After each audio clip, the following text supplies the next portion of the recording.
If a dog cannot be held morally responsible, why does its behaviour feel like a personal failure?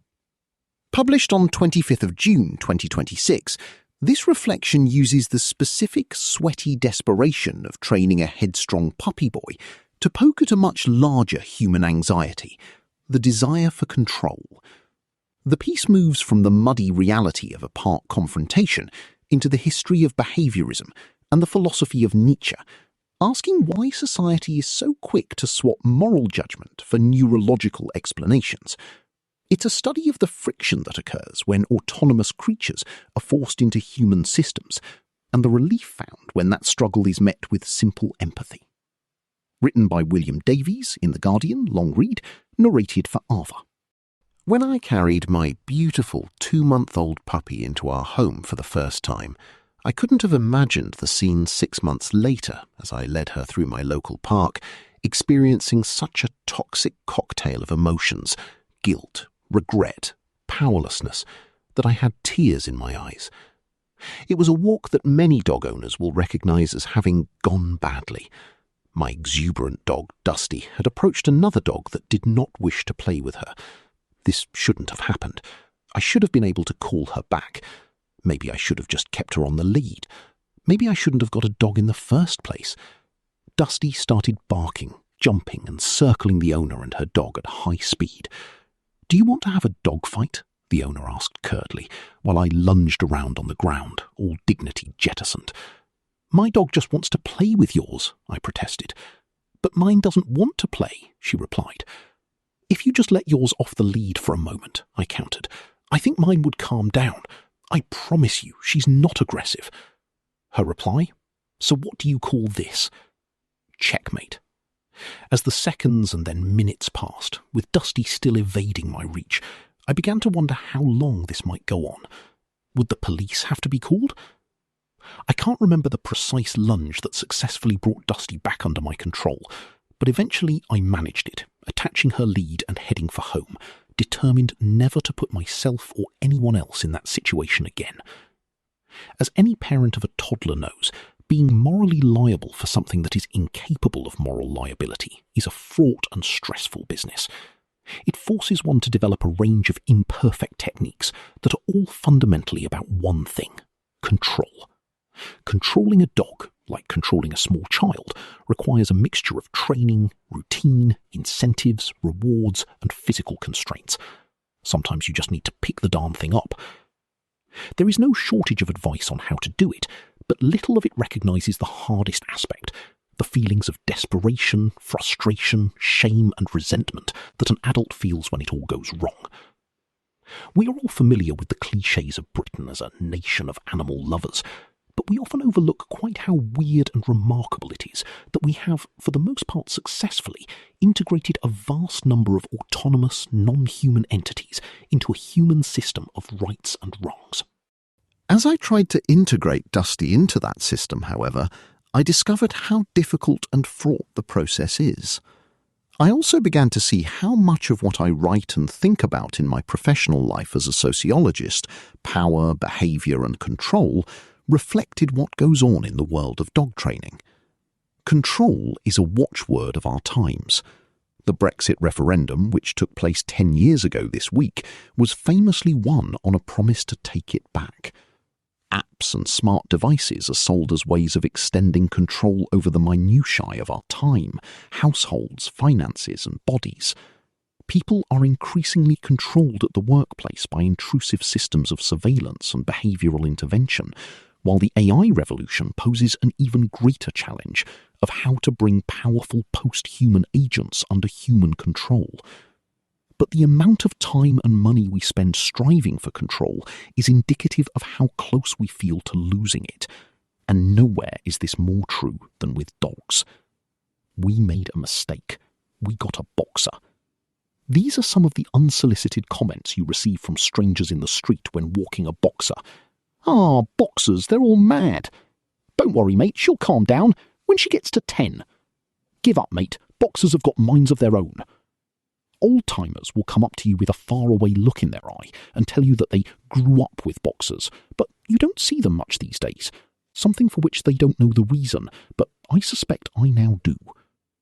Dog experts and trainers will tell you that a boxer is not a good first dog.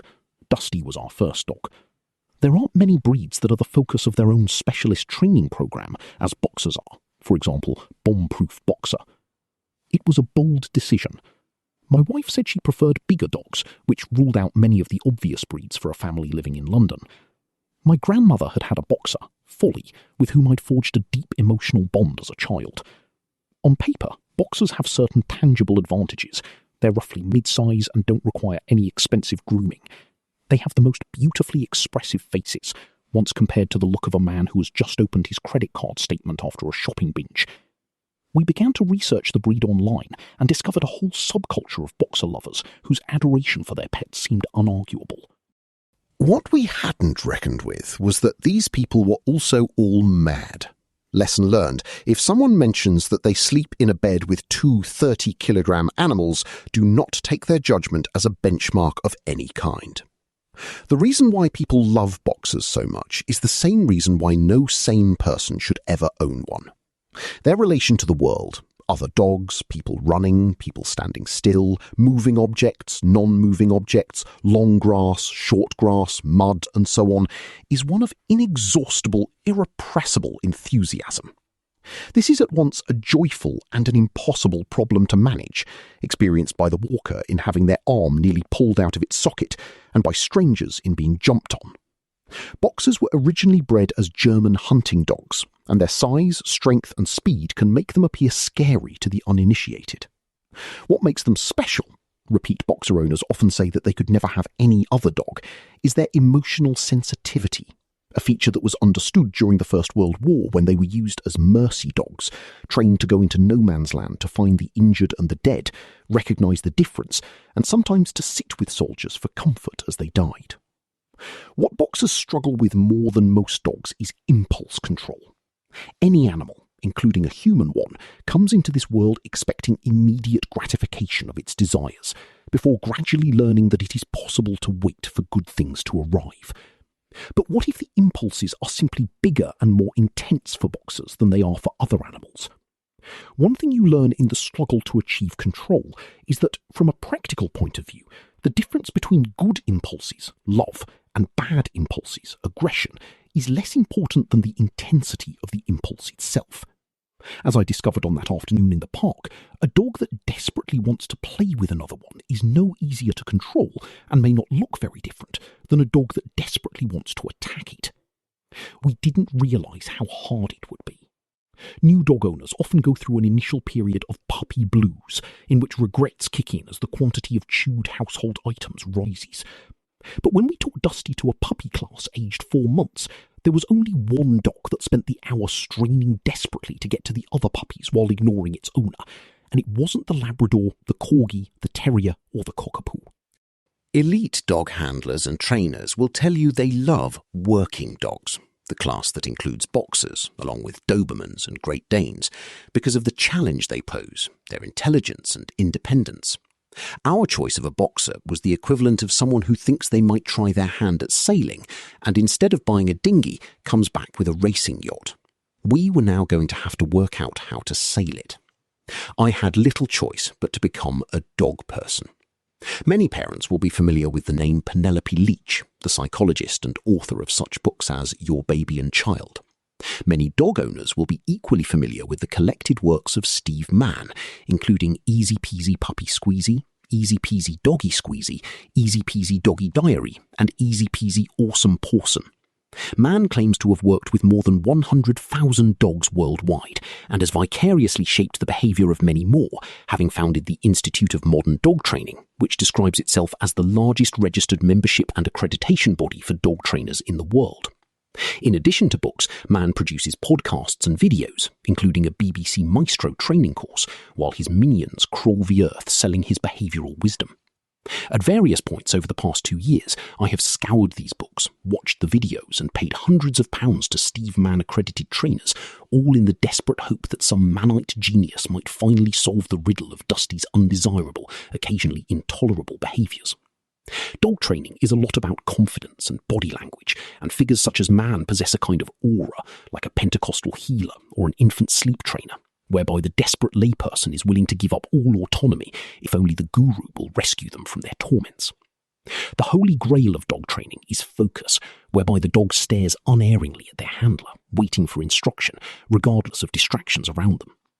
The websites and YouTube videos of celebrity trainers feature images of smiling men and women sitting casually at picnic tables or standing in high streets, while a seemingly hypnotised Doberman or Vizsla, never, I've noticed, a boxer, stands stock still beside them.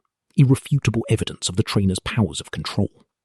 Like an Instagram financial influencer leaning on his Ferrari, the message is, if I did this, you can too. But how? Over recent decades, man has been at the forefront of a revolution in dog training that contradicts assumptions about discipline and ethics elsewhere in our lives. His guiding principle is that of behaviorism, an approach to the control and prediction of human and non-human activity that deliberately discards all moral language in favour of rewards. As the American psychologist B.F. Skinner, the high priest of behaviorism, argued in the 1950s and 60s, people and animals are fundamentally alike. What they do is a consequence of their immediate environment and past experiences, rather than of values or intentions. Any behaviour can be explained, and thereby controlled, as a response to a stimulus of some kind. The starting point of man's approach is that dogs have suffered over centuries by having their behaviour described in moralising human language. When dog owners call their pets bad or naughty, or say that she's ignoring me on purpose or looking guilty, they are gearing themselves up to deliver the most obvious response: punishment. The standard way to get a dog under control, through most of the history of human-canine relations, has been to restrain or hit it, often with a shout of "bad dog." On first encountering dog trainers shouting and yanking on leads, man wondered, why don't we just focus on what we do want, rather than only looking for the bad? This is the insight that became the basis of positive reinforcement methods. Every time your dog does something you want it to do, you reward it with food as quickly as possible. If the reward is high enough, and crucially quick enough, your dog will obey you, and from there you simply have to reinforce the behaviour through repetition. Your dog is never ignoring you or doing it on purpose, because, as Skinner might have observed, they don't do anything on purpose. They just respond to cues. The term reactive has become the modern catch-all term for any dog that behaves aggressively, usually interpreted as a symptom of fear, another attempt to cleanse dog training of anthropocentric language.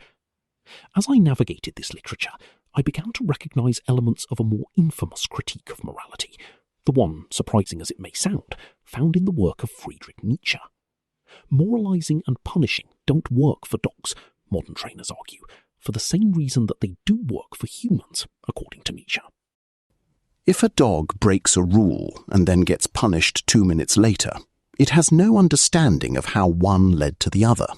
All it knows is that it has been harmed.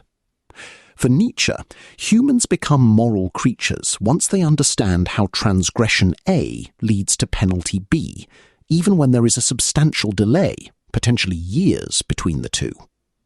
Humans are disciplined, punished and educated until they acquire that internal capacity that Nietzsche believed was most repressive of all: a guilty conscience, the most ingenious instrument of control ever invented. Freedom from guilt would mean living in the moment and forgetting one's sins. In other words, becoming more like dogs.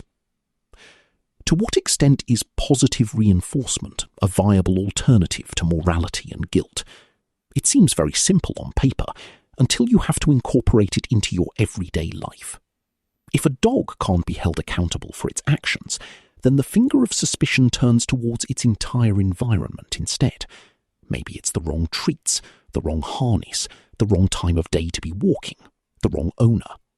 I even know of a case of a couple moving house because they became convinced that this was the key to improving their dog's behaviour.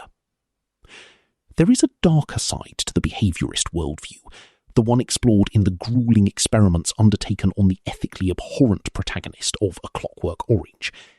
If an animal doesn't have the capacity to connect behaviour and punishment when there is a delay between the two, What happens if you eliminate the delay? I've sometimes wondered how my grandmother could possibly have handled a boxer, but then remember that Folly wore a choke collar. If my gran pulled on the lead, a chain tightened around her neck. Remote control electric shock collars expand the reach of punitive conditioning.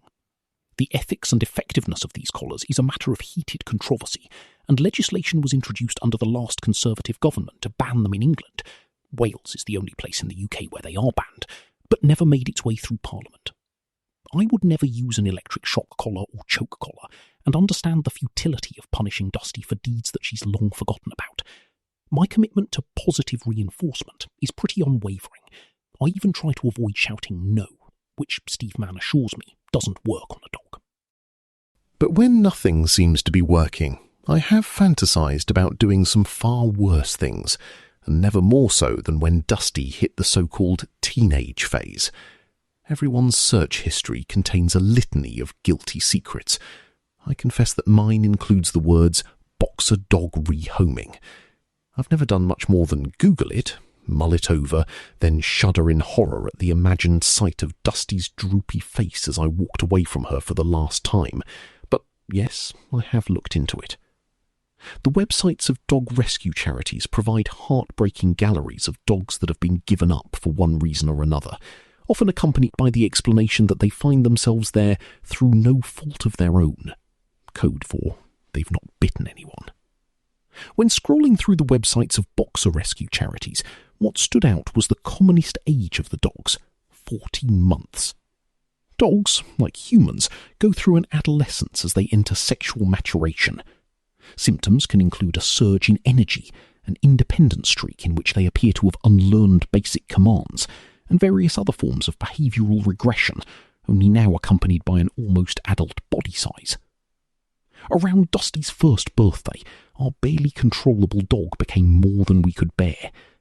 If I had to pinpoint my lowest moment, it was probably at exactly 14 months.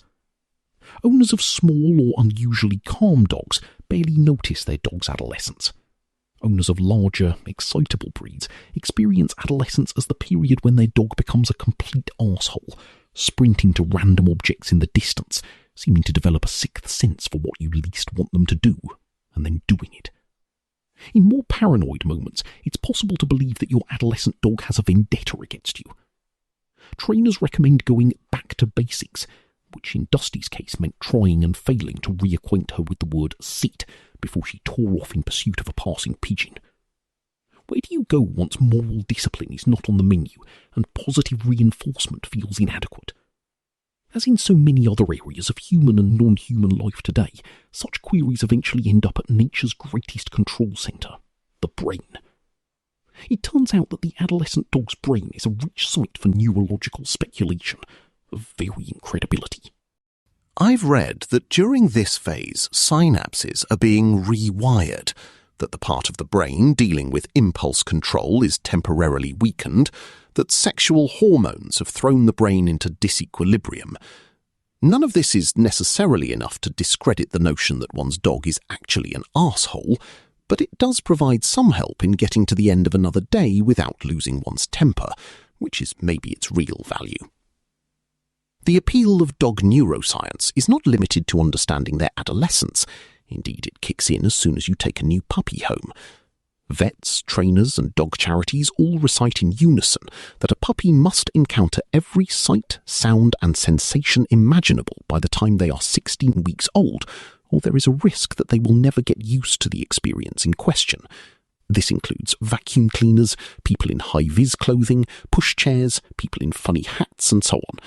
Various checklists exist to work through systematically.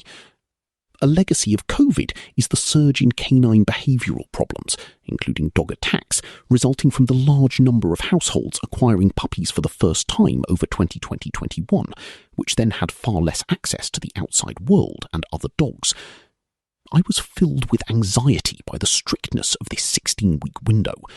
Would I need to take Dusty to every pub and cafe in East London before the cut-off? Might I find a village people tribute band through which I could acquaint her with a full range of uniforms and hats all at once? But I was also a bit dubious. After a bit of research, I discovered that the precision of 16 weeks derived originally from one landmark study in the 1960s. The magic number of 16 arose initially because the scientists had chosen, for reasons of experimental convenience, to split the puppies into an over 16-week group and an under 16-week group in order to compare them, and not because of any neurological discovery. The rule of 16 weeks does at least have the virtue of being a consensus, but in other cases where physiology and behaviour is concerned, part of the difficulty is the sheer range of conflicting opinions, products, theories and services, many of which are attached to lucrative businesses. As Dusty's behaviour deteriorated, we began to consider more veterinary explanations. Was she in pain? Was her brain being overwhelmed by urban life, as psychiatrists have wondered about human neurology at various points over the past 150 years? Turning to neurons as explanations has one indubitable merit. It relieves us of those feelings of responsibility and guilt that otherwise accompany a lack of control.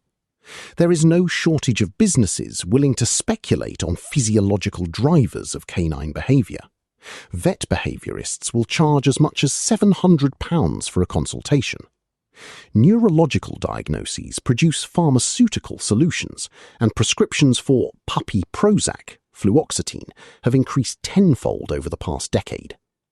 Britain's vet industry has belatedly become the focus of a Competition and Markets Authority investigation, no surprise to anyone who has paid £23 for one monthly anti-flea tablet. Dog ownership offers a glimpse of a society without universal, state-funded healthcare. It's not just the extraordinary expense that is draining, but the paranoid sense that there may be a solution out there, you just haven't yet paid enough for it. Unable to speak for themselves, animals force us to adopt the approach of behavioural experimentation. We have nothing else to go on but what we can observe. Of course, we project our own lay interpretations and explanations onto that behaviour, but when we remain baffled, stories about the brain fill the void. Positively reinforcing desirable behaviour is hard.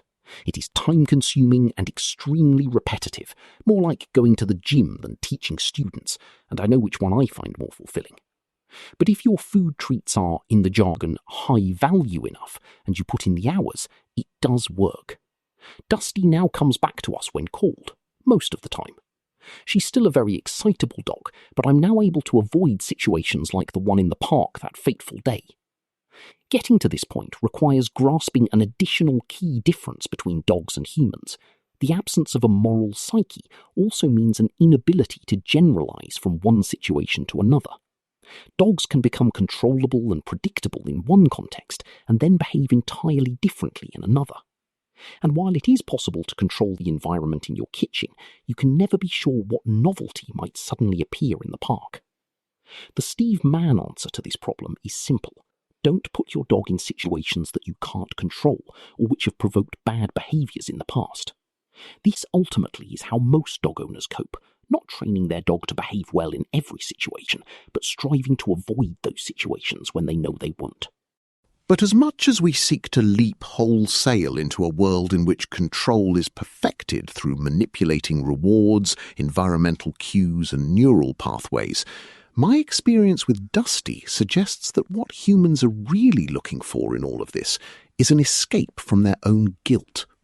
Many dog owners never have to pick up a training manual because their dogs are so placid or small that they never feel the need.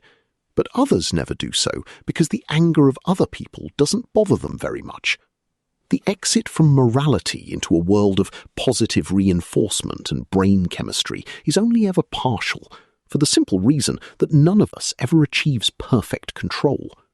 Learning not to judge and punish your own dog is relatively easy to do.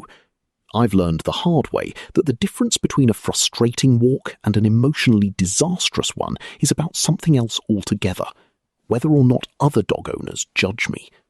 What we most crave, once control is in the balance, is not scientific facts or diagnosis, but kindness and understanding, things that only another human being can provide. In Dusty's early days, when we felt quite lost, I used to occasionally encounter a friendly, bedraggled stranger who would always comment on what a lovely dog I had, which meant a surprising amount to me. On about the 7th occasion I saw him, he was sitting in a churchyard smoking crack. Dogs transcend social boundaries better even than sport and childcare, those usual mainstays of community expansion in secular societies. Since then, we've become accepted into various loose, overlapping communities of local dog owners who offer what can best be described as solidarity. Sometimes you just need another person to tell you that they've been there and you're doing okay. As for Dusty, she remains as beautiful and blameless as ever.